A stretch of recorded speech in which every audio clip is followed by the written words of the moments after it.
Hi there, this is Shauna with you again today to bring you a project for a happy birthday card. This is something where it has very few supplies, and often you can use what you have at home.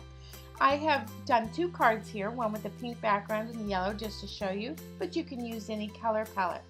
Now I have a happy birthday die from Penny Black and an Avriel wonky stitches, as well as a circle template and some watercolor paper from Tim Holtz. And then I'm taking some distress inks. These happen to be distress oxide inks, and I'm smushing each of the colors onto a acrylic sheet that I have, and using that as my color palette. So taking out one of those watercolor panels, and I'm going to take the circle template and I'm going to start drawing in the circles randomly. Now, you don't have to have a circle template. They do make life real easy, but you can use the jar lids. You can use whatever you see looking around. You don't even have to use circles. But I use this circle template because it has lots and lots of sizes, and so it makes quick work of this. I'm using just this simple pencil, doing a very light circle of it. It's all right that they're going to show. I actually kind of like that look where you can just slightly see that circle through the watercolor. So I'm moistening each of these colors, and then I'm starting to just color in or watercolor in the colors of each of these circles. Now what I would suggest is not do what I did. I'm very impatient, so whenever I had one that was overlapping, I didn't always let it dry completely, and so it bleeds in a little bit, and I don't suggest that. I would go around and I would color all of the circles that are not touching, and then if you need to dry it with the heat tool, dry it, and then go back and do the ones that are overlapping. You can see here the one that I'm just painting now, it's bleeding ever so slightly. Now it's going to work out okay because the sentiment's going over the top, but it's always better if you have more patience than I do.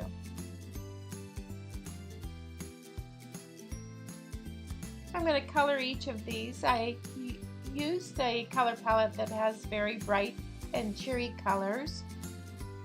I wanted that kind of a card, but you know, it would work great if you did one of the things that's so popular right now is the galaxy background. That would be great for this too.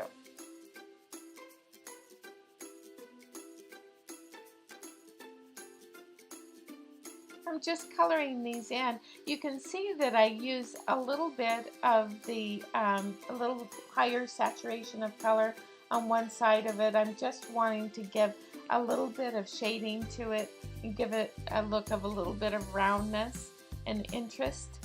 And I'm just choosing those colors that happen to go nice next to one another and coloring this in. As soon as this is all colored, all the circles are colored, then I'm going to go and color the background.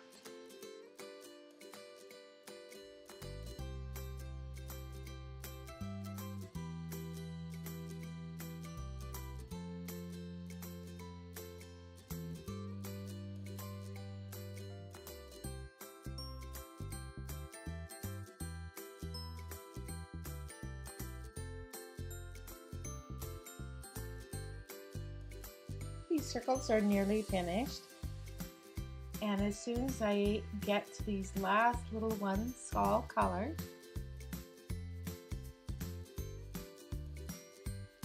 then I'm going to go and I'm going to clean my brush, make sure that it's all nice and clean, and then I'm going to start moistening the background with clear, clean water. This is what I'm doing here. This is going to help the background color flow a little bit so that it blends nicely.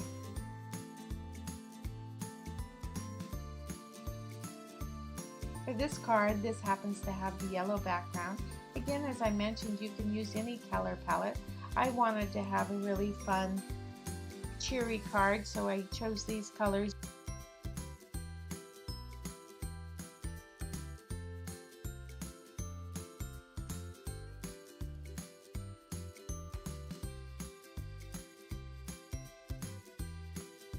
So to add it a little depth, I'm going to add in a little darker color yellow as well.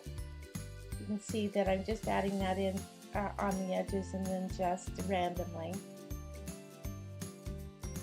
As soon as this is all finished, then I'm going to dry it so that I can go on to the next step. I don't have to dry it super well right now because the next step I'm going to splatter clear water droplets using my brush onto the panel.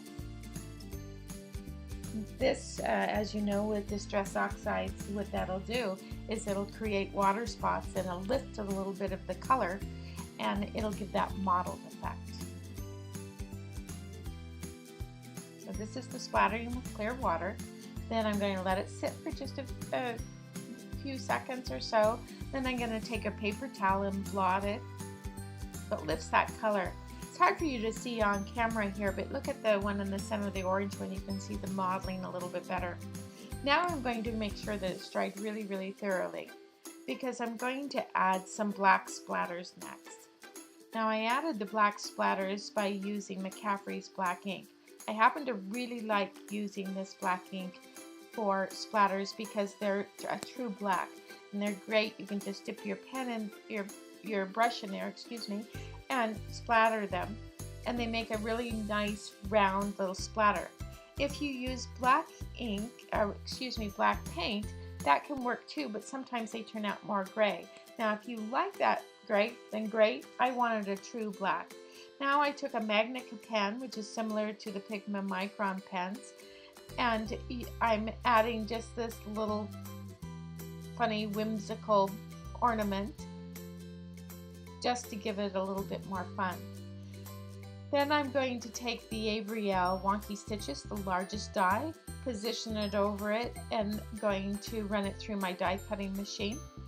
Now you don't have to use this, you can just leave this panel, so that makes the supply list even shorter. I happen to want that kind of wonky stitches around the border. Next, I'm going to take a piece of white cardstock and black cardstock and cut out the happy birthday. Then with the white cardstock, I'm also going to have a strip that's cut into 3/8 by 2 inches, 3 of them, for the candles, and then I'm going to, whatever's left over, I'll use for the flames. Now I needed a panel to be a background for the yellow one, so I had some glitter paper. I thought it worked really well for this, but you could, whatever works for your color palette. It's cut slightly smaller, larger than the yellow one. Then the yellow one's mounted over it, so you just see that little tiny border of glitter paper. And then I also adhered it to the white card base.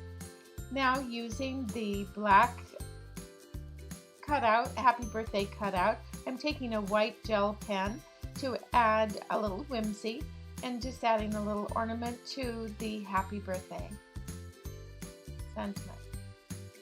As soon as this is complete, then I'm going to take a glue pen and apply glue to the back of the happy birthday and attach it to the white one slightly offset, making it have a shadow effect.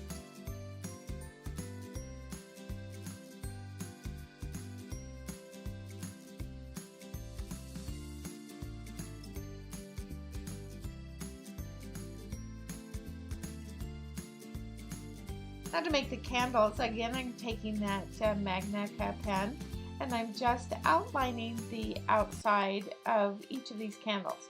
I'm not being real precise because again this is a whimsy card, so I'm not worrying about it too much. That's the real beauty of this. You don't have to be real precise. And then I'm just taking a little scrap piece of that cardstock, creating some flame shapes, and then coloring them with some Copic markers, the Y38, the YR04, and the R05.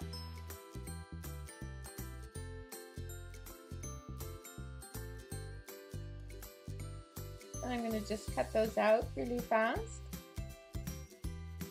And then next up, I'm going to take some foam tape and I'm going to add it to the back of the happy birthday, little slivers of it. And I'm going to add some foam tape to the back of the candles as well, because I want it to pop up and give a little dimension to the card.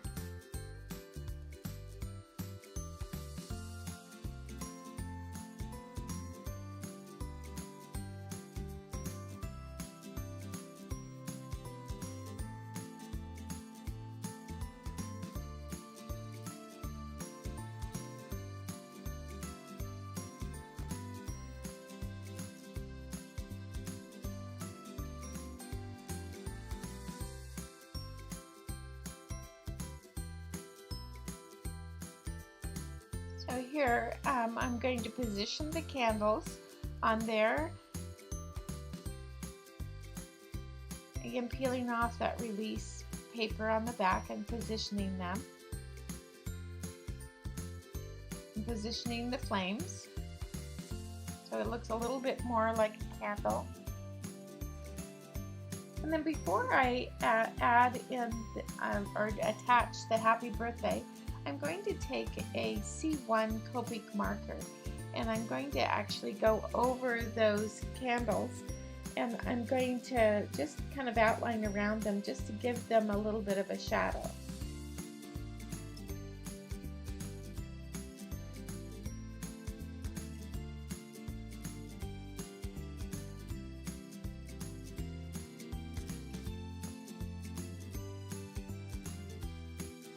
And here I've added on the happy birthday and I'm nearly done.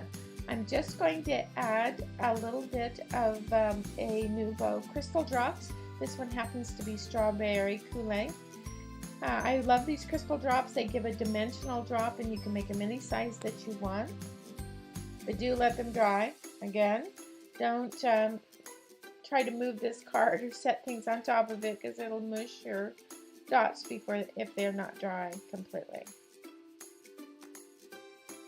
So here we are.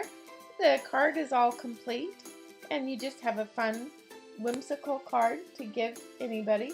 You can see I added to the flames just a little bit of clear Wink of Stella.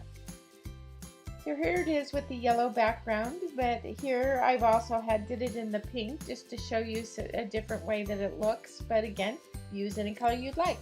Thanks so much for watching. I really appreciate you being with us today. Please give us a thumbs up and subscribe, and then pop over to our blog at foilfox.com. You can check out more projects there.